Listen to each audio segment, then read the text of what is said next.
Salam damai sejahtera, saudara-saudariku terkasih dalam Kristus Yesus. Narsisme, egoisme, dan keangkuhan adalah hal serius yang dimiliki oleh semua orang, termasuk Anda dan saya.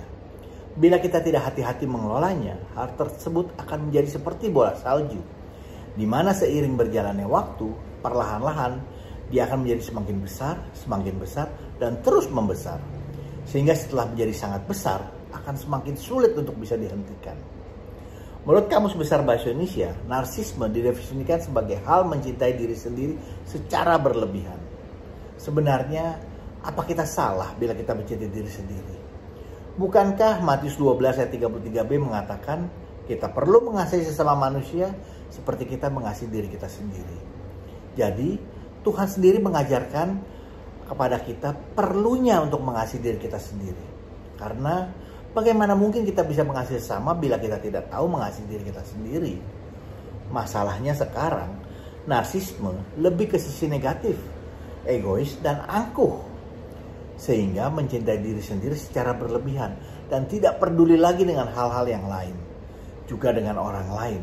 Yang penting saya, diri saya. Yang penting saya senang.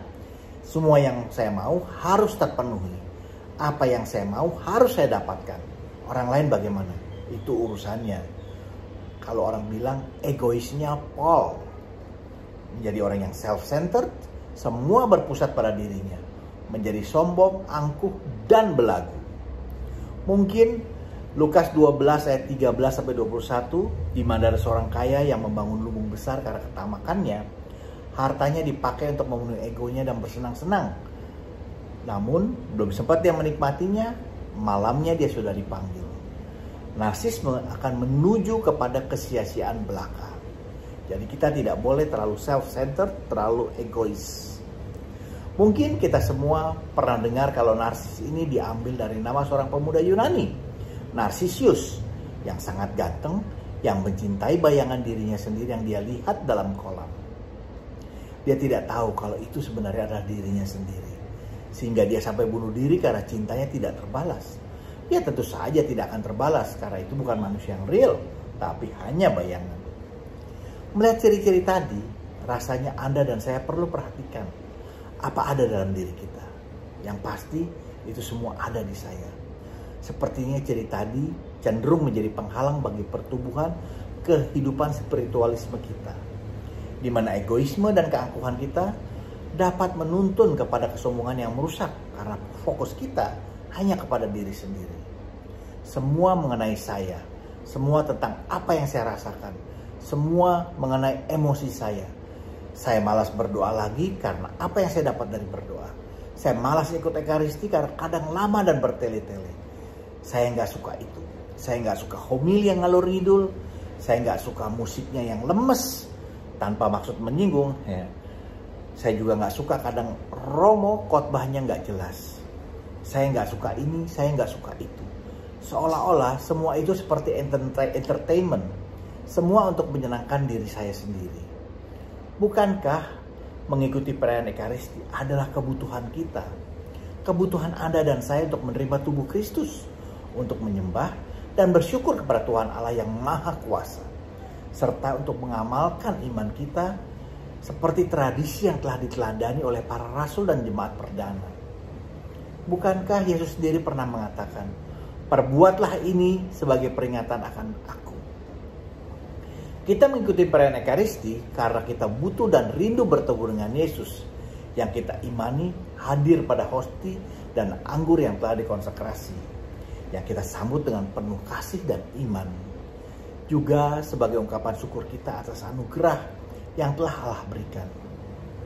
Kolose 3 ayat 1-2 mengatakan, saudara-saudara, kamu telah dibangkitkan bersama Kristus, maka carilah perkara di atas, di mana Kristus berada, duduk di sisi kanan Allah.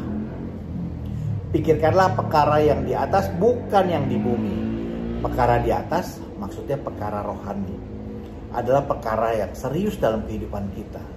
Manusia memiliki tubuh rohani dan tubuh jasmani. Tubuh rohani adalah roh. Setelah kematian, tubuh jasmani yang dari debu kembali kepada tanah, dan roh kembali kepada Allah. Pengkhotbah 12 ayat 7. Tapi orang-orang narsis tidak akan berpikir demikian. Dia tidak suka itu karena merasa tidak butuh lagi. Apalagi rindu untuk mengikuti perayaan Ekaristi. Mereka tidak peduli pada ajaran gereja. Dia punya cara sendiri untuk bertemu Tuhan. Paling dia katakan, well, saya sudah membantu gereja kok. Kenapa mesti ikut Ekaristi lagi? Kan ada banyak tugas. Orang yang tugasnya khotbah, ada yang tugasnya berdoa ke gereja, juga ada yang cuma menyumbang. Jadi mereka yang sedang ke gereja ya pergi saja. Tapi kalau saya, nanti deh kalau pas sempet ya saya datang sekali-sekali. Tapi tentunya nggak tiap minggu dong. Emangnya kurang kerjaan. Hati-hati dengan kata-kata ini. Orang narsis juga biasanya angkuh dan gengsinya tinggi sehingga nggak bisa dikritik meski yang membangun sekalipun. Juga dia hipersensitif. Tersinggung sedikit saja dia bisa langsung meninggalkan semuanya. Dia selalu merasa dirinya paling benar dan mau semua orang harus seperti dirinya, mengikuti cara dia. Saya jadi ingat waktu saya kecil, mami saya pernah mengatakan, kamu tuh gak pernah ngerasa bersalah ya?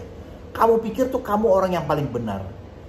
Saya pikir benar juga, egoisme saya rasanya bisa seperti itu. Bahkan saat bersalah saja, kita tidak mau mengakuinya. Kita malu rasanya untuk mengakuinya. Orang narsis dan egois yang sejati juga pasti tidak mau berterima kasih, apalagi mengatakan maaf. Rasanya tidak ada kata maaf dalam kamus dia. Beruntung, gereja memiliki 2 sakramen yang dapat membantu, yaitu sakramen Ekaristi dan sakramen rekonsiliasi. Dengan menerima sakramen Ekaristi, kita dapat bersyukur, berterima kasih atas kebaikan Tuhan yang telah kita terima melalui komunitas kita, melalui keluarga, sahabat, dan orang-orang di sekeliling kita.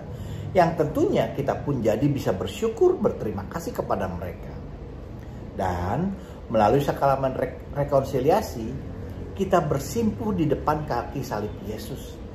Kita memandang Yesus yang tersalib, kita memohon maaf, memohon ampun atas semua dosa dan kesalahan kita. Tentunya melalui imam yang ada di depan kita, yang hal ini pasti membutuhkan kerendahan hati untuk bisa menekan rasa malu kita, menekan gengsi kita, menekan kebanggaan kita saat mengakui semua dosa dan kesalahan tadi, juga kekhilafan yang telah kita lakukan. Kita perlu bisa bersatu dengan Tuhan agar supaya kita bisa melihat kemuliaan Allah. Bila ada masukan, mohon berikan komentar Anda. Jangan lupa di like dan subscribe, juga di share agar kita dapat saling memberkati. Amin. Tuhan Yesus memberkati kita semua.